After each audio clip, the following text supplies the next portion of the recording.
in the next best time to the semi-final. We've got Melina Andersson from Sweden. She'd be my top bet here in lane one. Uh, Abigail from Great Britain there. We've got Czech paddler, Serbian, Spain, Moldova, Hungarian, China, and Poland on our closest side here in lane nine. But like I said, I reckon we'll be looking at the far side, the Swedish paddler there. She's traditionally a marathon paddler, so loves a bit of a long event, but has more recently transitioned into the sprint races and had some really good showings in the K1 500. I've had some very good battles with her over the last few years, that's for sure. But as you see, they're top four paddlers. It's a long race. It'll take them about 4 minutes, so you don't want to spend your bickies too early. No, Melina, of course, 5,000 meter paddler as well, as Elise said, marathon world champion, and just going out nice and hard. Watch though for the Hungarian Chikos in lane 7, who's also a formidable paddler over the 1,000 meters. So I suspect that she'll be the one that will challenge Melina Andersson. The top 3 go through. So at the moment, there's 4 battling there for those top positions. So they'll want to try and shake off one of those paddlers. So it's Andersson going out nice and hard in lane 1 and just doing what Melina Andersson does. She's gone out to the lead. It's the race for 2nd, 3rd, and 4th though that is really, really interesting. And it looks like it is Chikos, and next to her, it is the Moldovan. Is it Makan and maybe Pedrula from Spain as well? No, sorry. So Makan's missing. It's the Spaniard, Pedrula, and Dostanic from Serbia. They are there battling at the moment for 2nd, 3rd, and 4th. So it's a bit of an interesting race, at least, because one of those will miss out on going straight through to the final. So that could make it interesting when we get to the back half of this race. But Melina Andersson at the halfway stage should be, would she take a sneaky look across the field? She probably would, wouldn't she, Elise? You can afford to do that, can't you? You can definitely afford to do that, but I reckon she'd know exactly where she's at and she'd be pretty in control. You can see as well, she's got a bit of a higher stroke rate, and that's very marathon-esque of her, just, ticking it over, keeping the efficiency there and making sure, she's keeping the boat nice and still.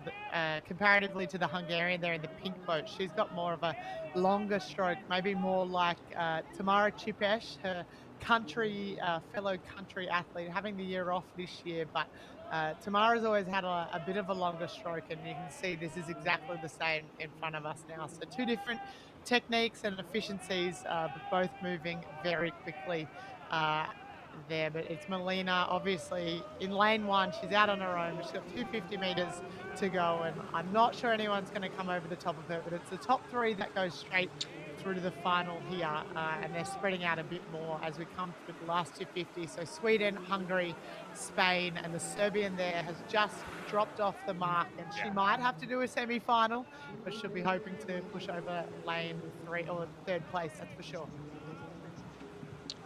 Yeah, I don't think Chikos or Pedrula will particularly worry that they're a long way behind Andersson at the moment, because they will know that they are safely through if they can just maintain this rate. It looks like they're having a little bit of a contest. It looks like Pedrula is pretty keen to try and get into 2nd position, but no doubt at all about our winner, Melina Andersson.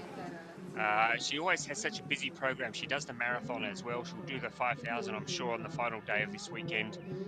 Just loves getting out there and paddling. So Andersson coming down now to the finish line. She'd be pretty happy with that for a hit out. And it looks like it will be Chikos from Hungary who takes 2nd, and Pedrula from Spain, the 3rd athlete, straight through to the final later on this weekend. Yeah, and the 1,000 meters, obviously in the heats, it's always a bit more strung out than the K4s and the C2s that we've just come off watching. This being a non-Olympic event as well, but obviously a longer race. You're looking at a couple of minutes, first 4 minutes, so a lot more time to string out, but also a lot more time to hurt yourself over that distance. So the athletes would definitely be singing at the end of those heats. And I tell you what, since retiring, I do not miss that pain that you felt at the back end of a 500 or particularly a 1,000-meter race, that's for sure. Nothing compares to it, that's for sure. Well, that's coming from somebody who's had one baby and is about to have a second baby. So that's interesting. It's interesting the pain comparison that you make, Elise. As a bloke, I wouldn't know. Two very different pains. Well, a great result there for Melinda Anderson. Well done. She is straight through to the final. And look at that, perfect conditions for racing today. 3 days of racing here in Szeged.